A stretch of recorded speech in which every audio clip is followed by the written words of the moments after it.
He's blind monk. Oh, right. One before Lisa and the Blind Monk. Makes sense.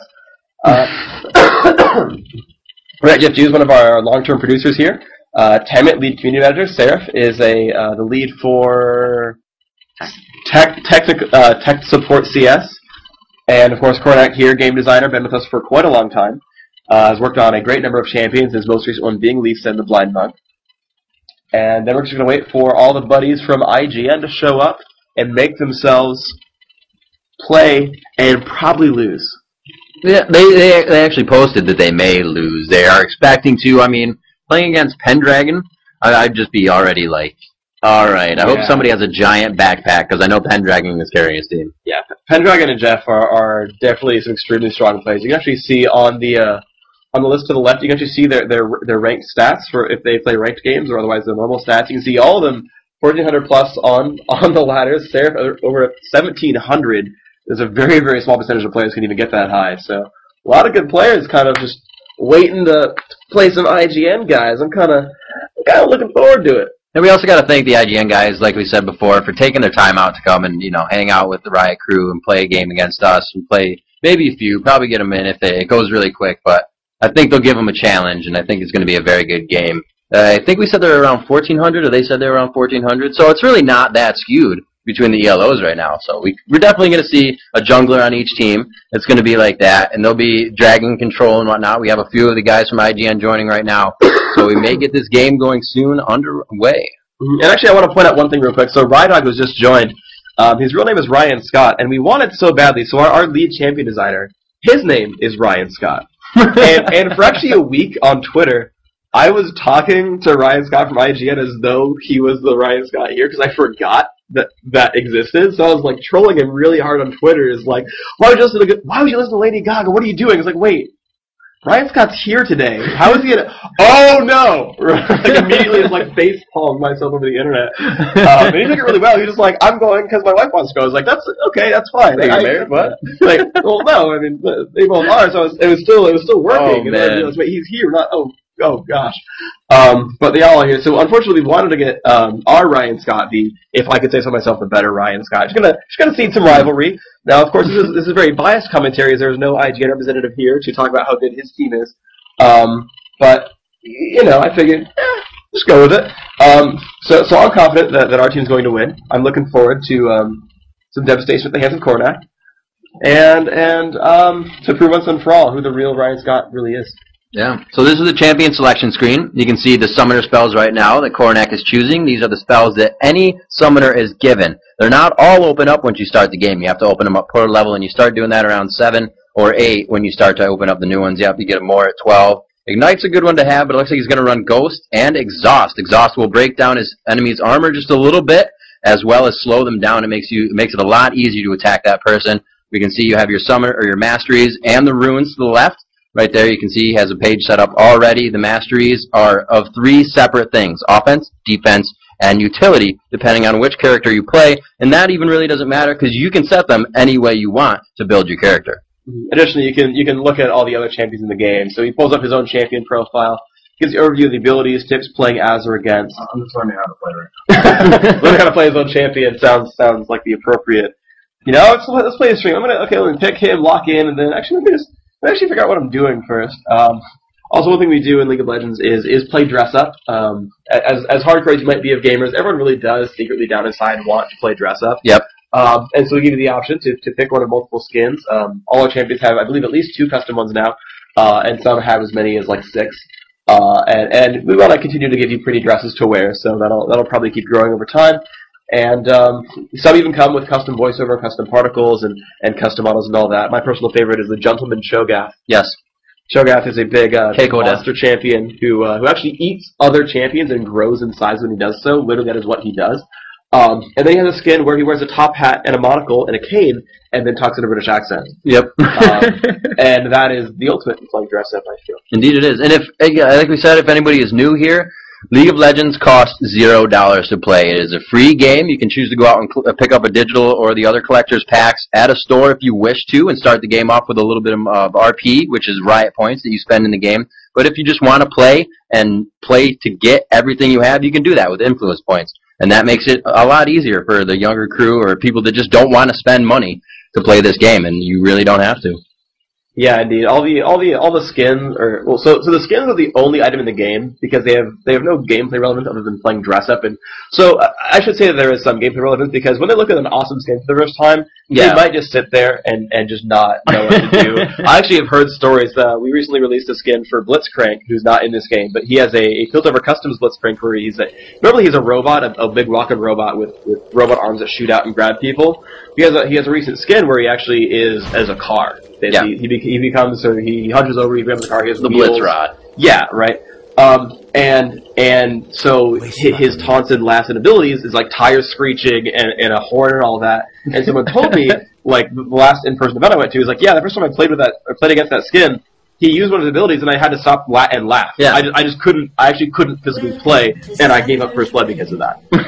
So in some ways there's gameplay relevance to skins, but other than that, every single important piece of the game, maps entirely free, not unlocked at all. Summoner spell is just given by simply playing the game, and unlocked just from playing. Mastery points the same way. Champions and runes are grabbed simply by Brain Go. Simply by playing as well and acquiring influence points, which you just use to unlock everything. And then everything's happy. Bam. Okay. Closing this chat box. He's going to cast a spell and just start typing QQQ, and people are going to wonder like why he was whining at them. Now all is well. So Coronach, though, is chilling at the bottom of the map. He wants to swim over to his teammate. He's got a teammate Shen right above him, and that is a support tank champion, right? Jeff, you playing that? And so Shen is a ninja. He uses the energy system just like Lee Sin. We actually saw him in the last game as well. Who can actually shield teammates and actually teleport to their aid. Can also taunt enemies away. And he's really good at taking damage and taking it off of his teammates. They do have a jungler, Nocturne. He's one of our other new champions. He's actually pretty nightmarish. You can actually see him later in this game teleport around the map and gank people pretty hard. Looks like in the middle we're going to have Pendragon playing Rise, and at the top, although running around the jungle right now, is Seraph playing Needly. The Renegade game. Yeah, indeed. Needly is a very solo-oriented champion, runs around, does a lot of things by herself. So the bottom lane matchup is actually going to be Singed and Janna. And so that's basically a tanky DPS champion and a support champion. And that's actually Ryan Scott, Rydog playing that Singed right there. So right off the bat, a little bit of harass going down to Singed using Resonating Strike as a second ability. But Sonic Wave / Resonating Strike, the unlocked Blink Strike coming up there. Right now, Coronach is going to be last hitting minions. These minions are, every time you kill one, worth a fair amount of gold, and that will, of course, allow you to buy more items and do cool things with that. So has tagged him. There goes more damage coming out. Oh, down below half health already. Great job right there. That harassment is doing quite well. He's got just a small amount of regeneration for himself. And there's a clairvoyance as well. They can see into that brush now, seeing those enemy champions. Yeah, they did a very good job there. Probably put that exhaust on them, but they didn't want to waste it just yet. They want to make sure they can get in and do the attack damage. You can see Jeff Ju, Shen isn't that big of an attack character, but he can harass with his swords if he keeps throwing. And if he hits that damage, he'll also take a little bit of health back. So if he continues to do that, he's actually a pretty good harass character from where he is in the bush. You can see his Coronach is pushed back a little bit as Seraph goes down up top, playing a little bit too offensive. He does fall to IGN Steelers Lee Sin. So we will see Lee Sin getting the first blood there. You get a little bit more money for first blood, and it definitely sets the tone for the game and your team. Yeah, it's a really big confidence boost to get first blood right away in a solo lane. What also means right now is that there's no one actually babysitting that lane anymore, meaning the minions are dying and no one's getting experience or gold for them.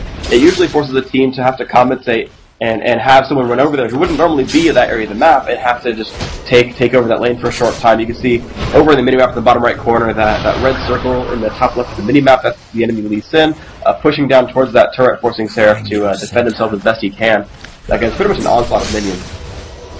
So they're doing a pretty good job right now in bottom lane. In League of Legends, you don't want to be too far out in your lane, and you don't want to be too close to your turret. The turret is going to grab all those minions from you, and you won't get that precious gold that you really need to buy items. If you're too far out in the lane, that gives their jungler a very easy position to come in behind you and just start to take you out in a 3v2 situation. So right now, just in front of their turret is perfectly where they want to be. The turret isn't taking any of those shots. Now they're getting a little bit closer, but it's going to be good because possibly the jungler can now come down since Nocturne is right next to them, and Tamet can come over and possibly get a gank here.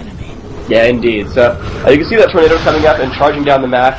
Janna is really actually very good at actually both Singed and Janna are both extremely strong at killing entire minion waves. They both have really powerful area effect abilities, and they really do specialize in just destroying large clumps of units at once. That John is going to power up the tornado again. He's going to shoot across, knocking all those minions in the air and chopping them down extremely quickly. You can see that once again that minion wave for Riot is completely gone, and those minions are going to run back into that turret, and you can see it's going to start actually taking some damage now for the first time in this game. They're going to start losing some hit points in that turret. Now, it won't die just a single minion wave. It's going to be pretty much safe, but every little bit does count, and at some point that turret may go down if they don't do something about it. Let's see what they're doing here. A little bit of an offensive push if you can stay in the bush. Looking for Jan on this one. She is able to get out of the bush before that hits her, though. Looks like they... what is it, Monsoon? No, that is Howling Gale. Monsoon is the ultimate. Gale, correct. So she uses that. You can put it in a bush, and she can come out of the bush, and then allow that hurricane, or the... Howling Gale. Howling Gale. Thank you. I was trying to make up another name for it. Howling Gale to come out. So she can put that in a bush and come out like, you know, I'm here, I have my spells to cast, and then take you off guard with it. So these are things you have to watch out for, especially if you have somebody in the bush like a Mundo. He's a giant doctor character, Dr. Mundo, and all he does is throw cleavers, and that is very annoying. So if you have a character that can stay in a bush and just throw things like Riot Jeff Drew was doing, there it is, thrown up into the air by Howling Gale, and you can see it just kind of puts the stun on you. If Singed was able to come over, give him a fling that does good damage, and like you said, Singed has poison, Howling Gale, they can just clear that minion wave and still do damage to the opposing team. Yeah, indeed. So right now, what we have been seeing is Jeff has been throwing down Summon Spell Clairvoyance once in a while, which reveals a small area on the map, and it just allows them to sort of keep tabs, because as you were talking about, Jono hiding in the brush, throwing all those spells, when they hide in there too long, you want to kind of see what's going on, if they've actually teleported home, if they're trying to fake you out or anything, and oh, another kill going off right now. Moltra has killed 10 dragons, that is now 2-1. IGN's winning 2-1 now in this game. Oh! And Coronach taking a ton of damage, trying to run away, takes another shot, but no, dies to the poison from Singed. 3-1 now in this game, but gonna open the shop and buy himself some new items. Getting some nice, getting some boots, gonna maybe pick up a new Doran's Blade if he gets enough money right now. He's about 15 gold short, but in League of Legends you do get money, just over time, about 1.5 gold a second, just for being in the game, just, you know, in case you're not having a very good game, or you're getting zoned out of range or anything, you still at least get a little bit of income in there just to keep yourself just keep yourself going to make sure that the pacing's right. No matter how good or bad you are at last hitting, you always have something to happen. That is true. And if you're even doing worse at that last hitting, there's also items that allow you to gain more gold per tick. Maybe 2 or 3 more gold, and then there's items that'll do more for you. So it'll help. It helps a lot, as well as some characters on the map, like Freak said earlier, passives can create such things like Twisted Fate. This dice roll allows everybody to get a few extra gold from their minion kill on the map. So there's a lot of things that can work towards that, and it can help you focus on different things in the game. However, you want to focus on last hitting all the time, as well as a little bit of harassment. Sometimes you just have to worry about last hitting if you know you can't harass your lane.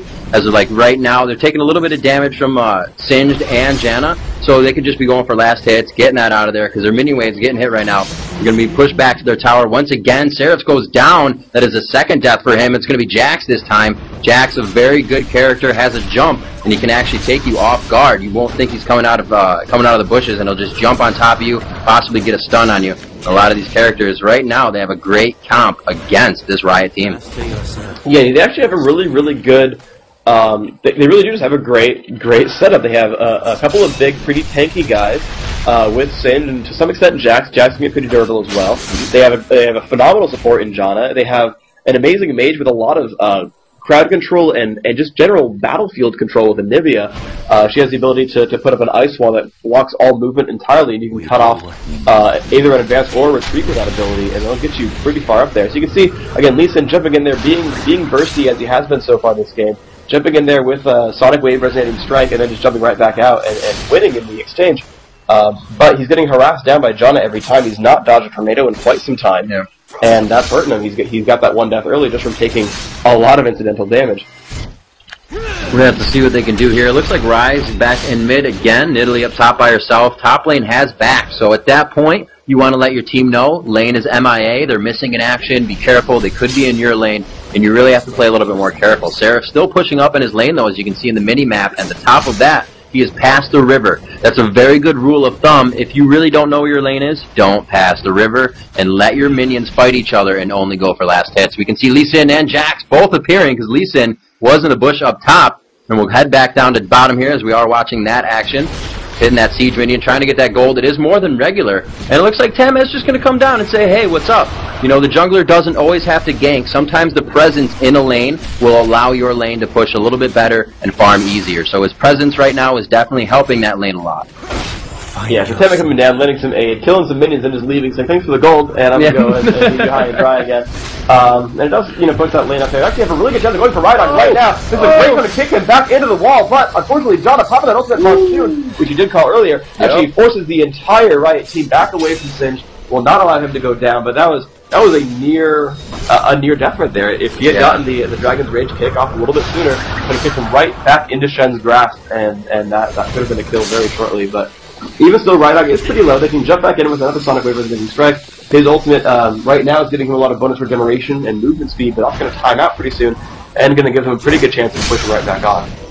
Just missing his Q there. It looks like Singed will head into the bush, and that's very good. You know, it kind of forces Coronach with Lee Sin out of the bush. He's not as tanky. He can't stay in there, and now that Singed has that bush control, they don't really know where he is. They're going to have to stay on that left side of the minion wave, kind of hang out, looking for him. A very nice hit with his Q, going for the damage. Is Singed there to taunt, and he is. The Q from Singed. He dashes away. No, he gets hit. He kicked him with the ultimate. Can they still find him? It's just a little bit of health left for Singed, and a very nice Q to end it off. Janna not with her ult, and they really needed to do that before she got it up again, or she would have been able to do the same thing, just mash on R, heal everybody around her and herself. That was very good timing and good pressure by the guys in bottom lane. Jeff Ju and Coronach coming up with a kill there. Now 4-2, still in favor of the IGN team. Yeah, it was definitely a great play there from the Riot team at the bottom lane. The Dragon's Rage was absolutely perfect. He even slightly a little bit early because, you know, Shen had already taunted Singe, and then, oh man, Tammet coming across the map. You saw that map turn dark for a little while. That was Tammet on Nocturne dropping his ultimate Paranoia, which turns the screen dark for all of his enemies and gives a nice atmospheric effect even for your teammates. And what that basically does is they can no longer see any of their teammates, so the enemies can only ever see a small circle around themselves for about 4 seconds, and then Nocturne just comes out of nowhere and jumps on you, and you didn't see it coming at all because you basically got blinded. And oh man, Rise doing a ton of damage, dodges a stun, and yes, there we go, Pendragon taking down Moltra, great job right there using Flash to dodge Flash Frost, and then just blowing him up with Overload and the rest of that kit, and getting out of range, getting saved at like 12 health by Jeff Ju's Shen. You can see Lee Sin is just right in there, trying to do what he can. Nocturne coming around into the fight as well. Pendragon trying to get in range for a Rune Prison. Got to be careful though. Does in fact go down. Stealer kicks him in the face. And he's going to escape pretty safely as well. So not quite the best idea to run back into that fight. 4-5 now to the score with a 1-kill lead to IGN. They were able to pick up some quick kills there. They needed those to bring themselves back in the game. The turret harassment really isn't that heavy right now. I don't think anybody has really taken a lot of damage to their lane. Seraph might have taken a little bit of top with Nidalee. He has died a few times, but every time he dies, we usually see his lane disappear. So really not too much worry on that situation. The Clairvoyance helping to figure out where the other team is from Jeff Ju. It's a very low cooldown spell. It's a very good spell to have if you know you're going to need to be warding areas. You know, you can just Clairvoyance, get it over with, know that nobody's there, and make a move. Hey, indeed. So right now we have seen just constantly this minion wave being pushed towards the bottom. He's doing a very good job with Sonic Wave and Resonating Strike, keeping those last hits doing pretty well, even though he's fighting a turret with way more damage than himself. If you're a good player, you can predict how much damage their turret will do every single time. It does a fixed amount of damage at a fixed attack speed. And you can say, okay, he's going to get it right now. Okay, hit. Okay, then I'm going to get it to 212 health, which will bring it down to 12 when the turret hits. And then, you know, you kind of rinse and repeat that. And Pendragon, though, getting his revenge on Stealer. Over towards the middle of that, you can see Rise with no opposition, but Anivia coming in from the mini-map as well, and you can see Rise trying to run away in that little circle, and oh, can he get away? The turret will, in fact, save him. Anivia forced backwards, and just great knowledge of when to retreat and when to push by Pendragon, bringing the score 5-5, and everything's been equalized. But there comes Doxon across the map, jumping right onto Singe. Can they follow up? Shen will get in range for the top. There's a shadow dash. Can he get the rest of his damage output? Yes, Doxon's teammate, more damage output, and there he goes, killing him with the Tempest Ground Slam right there, and that's just great coordination. Tammet coming across the map, diving onto him, using what is it? Eternal Nightmare? No, that's his champion name. Sorry, Unspeakable Horror. There we go. Fearing Singe, causing him to run around afraid, and then just long enough for him to run around, Jeff Ju runs into a Shadow Dash, which lands the taunt, forcing him to attack Shen for up to 2 seconds. And while that's going on, the combo that Lee Sin used was really awesome. His second ability dashes to a teammate, and so he dashed to Shen, which then put him in range to cast offensive abilities, and now kicking Janna back into that turret, and Janna is unable to escape entirely. So much damage, and Tammet will pick up that kill gloriously. Might die to the turret in response, but no, actually will get out completely safe. and just a glorious 3v1 just destruction at the turret right there. Excellent use of the ultimate, kicking her back into range of the teammate, unable to retreat, and that's just awesome stuff. It was very good work by the team, especially on the first kill, as you said. Tamat coming in, and the team not hesitating. They were running to a turret without any minions, and as I said, if you're attacking an enemy, the turret will gain aggro to you. It will start being aggressive and start attacking you. Knowing that there was 3 of them there, the damage was sufficient. They were able to take down, it was Singed first, and then get Janna. Really don't know why Janna came back to the tower after they knew that 3 were able to take her out. Something you have to watch for very carefully. If your teammate or if your opposing team has a giant wave of minions coming at the tower and there are 3 people pushing your lane, they are pretty much 100% going to push you in that tower. It's called tower diving. You won't see it too much early game, but tower diving will happen later in the game if you are up in numbers on people on the tower. Yeah, absolutely. The towers are kind of a staging point and a kind of a pacing piece in the game where early on in the game, you're level 1, you're not very strong. You really expect these defensive structures to really hold you over and keep you from being ganked too much. It's a good beacon of safety. But as the game goes on and the champions get more and more powerful, you level up, you buy some items, you really expect to start taking over the game more so than normal. You really kind of expect to just run in there and be this force of awesomeness. And oh man, at the top, Sarah just picked up a kill, but is getting chased by Jax a little bit. Looks like they're going to be okay for now. No, Nocturne will go down to the hands of Jax. Almost getting that dash across the map onto that Singe. Of course, Seraph getting the reply onto Jax, so gets that little bit of a... Oh man, Rydog, you're going to take so much damage. Takes him right into Pendragon's face, and Pendragon will pick up that kill with a Spell Flux. And that is now a score of 10-6?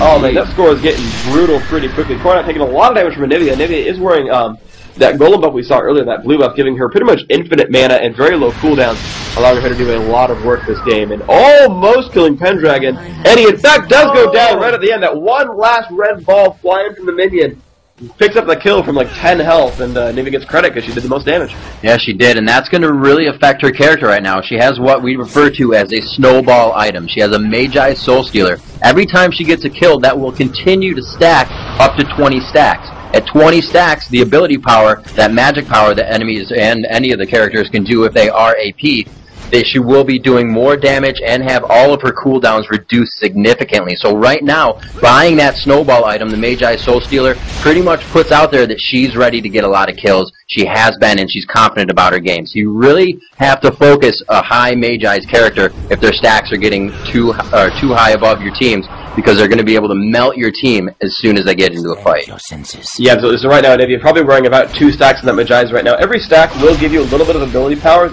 but they're really not efficient to buy. You could have been getting something else up until about 5 to 6 stacks. That's when it really becomes, sort of worth it. Right. And every time you die, you actually lose stacks as well. So you can't say, oh, well, I'm going to get 20 kills over the course of the game, right. Of course. But it's really about, like, well, am I getting these kills and then not die right in return? And so Anivia not only feels like she's going to get a lot of the kills, but also be safe enough to not feed those stacks back out. But a great job right there, Coronach, picking up the Dragon kill. The Dragon, like you said earlier, is worth a little bit more than a tower in terms of global gold to your team. So he's powered up his entire team, but the entire IGN team, though, already ready to start this fight, and this looks really bad right now.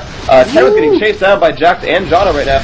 Coronach going to jump in there, but is really much too afraid of everyone. He's going to have to actually just back out entirely. The Shen will go down. Everyone else looks like they're going to make it out safely.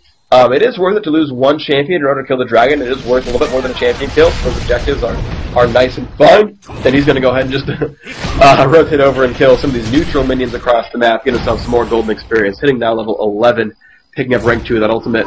And I have to say, though, even though it looked kind of bad, Riot did come out ahead there. Yeah, they did. They got the Dragon. They may have lost 1 as well, but like you said, they came out ahead. Dragon's worth a little bit more. They now know, the enemy team saw it as well, but they have a better idea of when Dragon will be back up, when to formulate on that again and get themselves that money. Pendragon come up with a kill on Jax. Looks like he caught him off guard in the bush somewhere. Yeah, right on the right side of that lane.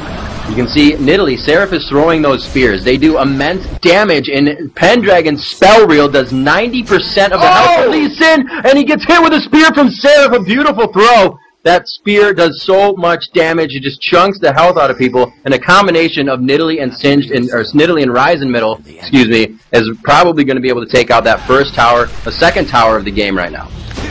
Yeah, so just wonderful, wonderful harassment from the Riot team. Pendragon doing a ton of damage with his abilities. There you go, you see the notification for the turret death right there. Meaning getting no killing blow, but that's okay. The actual killing blow doesn't matter, it's just for the team. There's no real glory required for that kind of situation. But they have killed that first middle turret. We see Janna and Anivia now on the minimap coming to defend that middle turret. At least Sin, so much damage, kicking Sin back out of range, then killing the turret in that little bit of time he had. And he's going to go ahead and just pop a shield on one of those minions and just walk back out of range like nothing happened.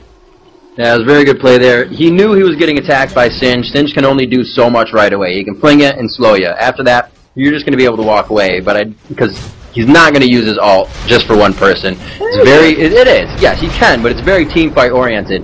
And if they were to get into a fight after and not have Singe's ult, he would die quite quickly because he really relies on that speed, that damage, and the buffs that he gets from it. Great kill by Tammet there on Jax. You can see a big fight up top as we roam through their jungle. And now that we have jungle control, at least towards that left side of the map, we'll be able to control their red, steal all those minions, and once their lanes are pushed, they won't have anything to farm. So it's a very good gimp to have on the other team if you can control the jungle and keep all your lanes pushed.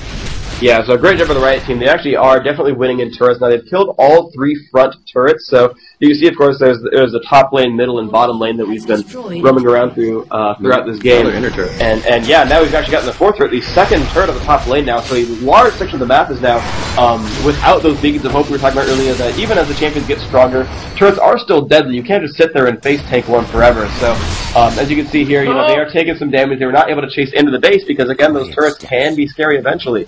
But now that there are less and less beacons of hope for the IGN team, and oh, nice job by Jax jumping right onto Tammet's Nocturne, and now is wearing those double buffs, the red and blue buff. You know, we did talk about the blue buff before, where it's a lot of mana and mana regeneration and cooldown reduction. The red buff causes all of your basic attacks to slow and deal bonus damage, and so that's more for the fighter types who run in there and get in everyone's faces and just attack with punches. It actually just allows you to slow your enemies without the aid of spells and abilities or items and just stick onto a target. Yeah, I know I've had a lot of, deaths, and then you realize the person had red buff, and you're like, oh, deaths. Yeah. It definitely catch you off guard. The buffs are very big, and there's something to look at and utilize. If somebody has it in a fight, they could be the one to focus, they could be the one to stay away from. So buffs are definitely something to look for in a fight before you initiate. And before you do the strategy of who you want to focus, you should always have a line of focus. Who you're going to get first, second, third, fourth, and usually the tank is last, unless their tank is for some reason dealing so much damage that you just have to focus them. So there's usually a strategy you have to go into the battle with. Nobody can just hit one person and start going for it. Right there, that was perfect. Lee Sin would be a great person to focus in a fight, since he can do a lot of damage and disperse your team with his ultimate. So that's not very good. You want to keep your team together. You don't want to get too spread out in a team fight, because people will start to get singled out. And there's Lee Sin singled out by Pendragon, and that is exactly what happens, and the reason you do not want to fall behind. Power and numbers in League of Legends. Yeah, absolutely. So Pendragon's burst damage extremely high. Use that one ability, Rune Prison, which will lock you up your movement for about 2.5 seconds.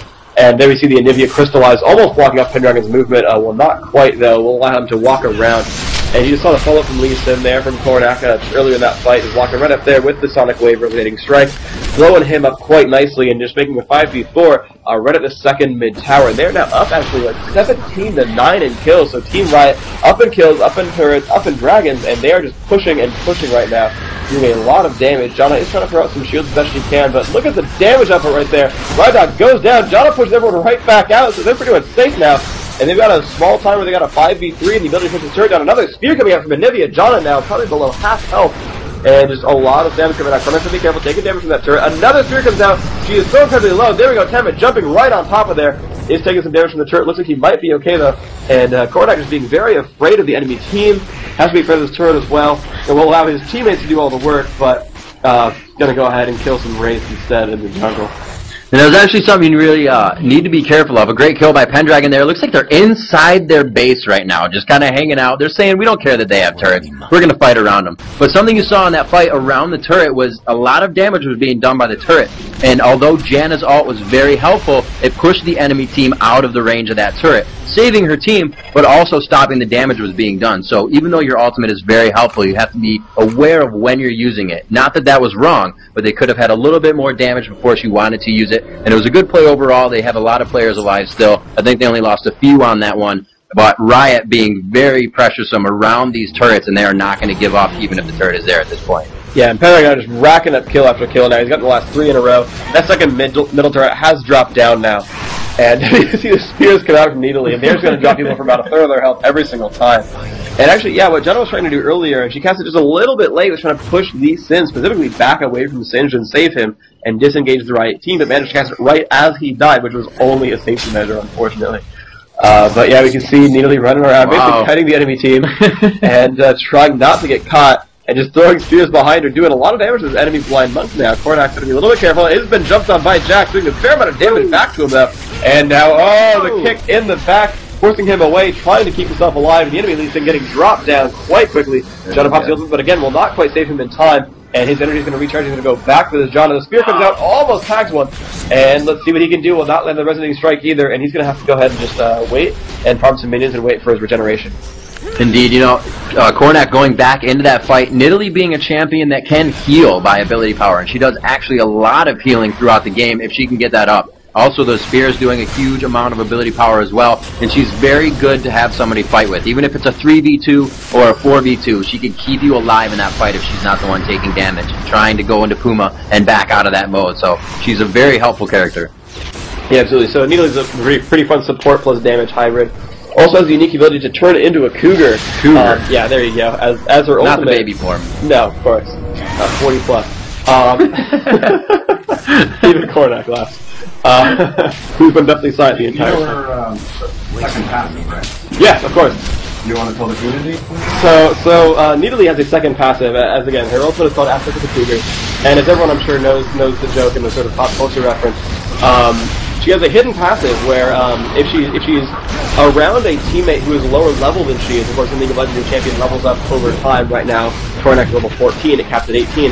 If you are around a lower level teammate, they will periodically gain experience just by standing next to you. And so the experience of the Cougar is you know, given to her younger, less experienced teammates over time. You know, regardless of gender, regardless of everything, just if you're nearby, you know, she would have lent her experience to you, and I think that's a fair, you know, sort of thing to have happen. Oh, of course, of course. So you can see them taking the inner inhibitor first. This will be the one. The middle inhibitor may go down. She's looks like Anivia is trying to get back to her turret right now. Jeff Jew not minding about a few turret shots. They do more. Do they still do more as it hits you? Yes, yes. Yeah, increasing the damage. Yep. That hurts not very well. So you got to be careful. Sometimes a tank, at the end of a game, like we said, you know, the early game, you kind of look at your tower as that safeguard spot. At the end of the game, now they're going to go for Baron. You can see that being pinged on the map. You can use pings as strategic location calls and whatnot to start fights. But I sidetracked. I was so happy with that ping, I sidetracked myself. But we and oh my gosh, oh, ping! Let's talk about interface features, because we were talking about a game, but instead, oh man, the UI. So but yes, they are going to try to get Baron right now. This is going to be Baron Nashor, a very big buff. Doesn't even spawn for the first 18 minutes of the game. And they are going to be able to get this. A huge buff to their team, and usually after you get this, you don't directly want to show yourself. You want to go back to that jungle control and come out of the jungle with the surprise that we have Baron. And then the other team pretty much runs in the other direction and tries to hide next to the turrets. But like we said, at this point, turrets are not going to save you too well. They have a pretty good tanky team. You can see their health is up quite a bit compared to the other team when they're standing next to each other. You can see the big bars to tiny bars. And yes, tiny bars means more health. Big bars usually means, for players that have been playing a while, squishy. That person's squishy, and we want to go for them first. And that's the people that you target. Yeah, so basically he's just going over basically, you know, people's health. Their health bars, of course, you know, from 4 to 0, they're just percentage gauges, but each little chunk, each little black line determining each bar is 100 health. So if you have, you know, 17 bars scrunched together, that's 1,700 health. You've got a lot of, pretty decent amount of durability. You're very strong for mid-game, you know, ridiculously powerful early game, but pretty squishy late, and Rise just puts out the hurt on Stealer. Pendragon now getting jumped on by Jack, dodges the flash toss from Anivia, now running away from 4 enemy champions, and not getting chased entirely by Sin, so he's going to make that one out quite nicely. Has plenty of items. That's the thing, though. You know, Pendragon, being such a scholar in this game, knows the range of everything, knows the way a champion will react. What first spell would they cast when they want to initiate a fight or trying to chase somebody? He saw that, got out of the way, like Freak said, missed the Flash Frost. That will stun him into place, and it has a bit of an AoE, so we had to make sure he was even out of that AoE. We got another fight again, going down in the purple jungle. Looks like they won't be able to do it. Pendragon not even caring about a turret right there, and it looks like they will get flashed. No, Jax jumped into him. Now he's going for Janna right now. Baron buff is on. It looks like he also has a Banshee's Veil, and that will not be popped. Didn't he just get it by the Howling Gale? I don't know, but he certainly killed everyone. But I was pretty much kind of watching him melt everybody, and I was like, did a Howling Gale just hit him? He has Banshees, but he's doing what he's doing. He's Pendragon, gonna get that Rune Prism on Lee Sin. There's another kill for Pendragon, continuing. I believe he has to be legendary now. We have the Ag pop for Anivia. That is her passive. Anivia is a bird. If she is taken down once, a phoenix. That makes way more sense. It does make way more sense because she comes, but she doesn't come up from the ashes. She comes up from the ices. Well, she's a cryo phoenix. She is a cryo phoenix. So it is. You know, we explain it before we put it out. You know, it's there. Intricate lore. It's around why she's not made of fire. But yeah, her passive is that egg, and if she is killed in the egg, she will not come back up. And it looks like Freak, they are going to take the next one. Yeah, they're going to take the next one. So this will be game over. Riot will, in fact, win the show match against IGN. We're happy to take a rematch sometime later and win just as silently, probably with less deaths, I think would be wise. But very nice stuff there. Going to go ahead and get that victory screen up there. You want to show us the scoreboard real quick? Great early game. I really thought they were going to start coming out. Saw Pendragon go down the middle. Seraph went down early. Bottom lane was going down early. And then Riot just really started to turn it around. Like I said, getting that dragon, starting a little bit of control, getting more money in their favor. And we can see the GGs and the camaraderie between IGN and Riot here. A great game between all. Yeah, as we can see, Coronach going 4-1-6. Riot Jeff G going 0-1-9. Pendragon, of course, stealing all the credit. 17-3-7. With Tammet now coming into the room. Hi, Tammet. Pendragon's a jerk. Knocked him from this game. Well, do you have any comments you were in that one? What went on? You know, I farmed jungle hard in the beginning because I really thought I was going to carry the end, and then I looked up, and Pendragon's driving over people like a truck. So I was still pretty viable in the game, and I got a couple. I was viable. I mean, I got some cool kill steals with my ultimate, which was funny. But you know, it was a good game. But this is really the start of the show, Mr. Pendragon. Hi, everybody. A lot of dudes in a small room now. This is a lot of dudes in a small room. Get out. I'm just kidding. So what happened on the first death? She took you down in the beginning. She won that 1v1 mid. Yeah, but I'd already actually finished her egg off, and she only had about 100 hit points left, and so I kind of killed her twice before she got me once. But I will admit that I kind of failed there earlier. Okay. I made a mistake. You made up for it. What? Yeah, you kind of went legendary in the end, so it doesn't matter. I've made mistakes before. Several, actually. As he peers into the eyes of Freak. I honestly sounded like a deer in headlights for a while. What? Fake? Oh, Coronach, not Coronach. Wow. Nice. That's awesome. No, I actually sent a real invite. Okay. So, I'll try to find it. We're doing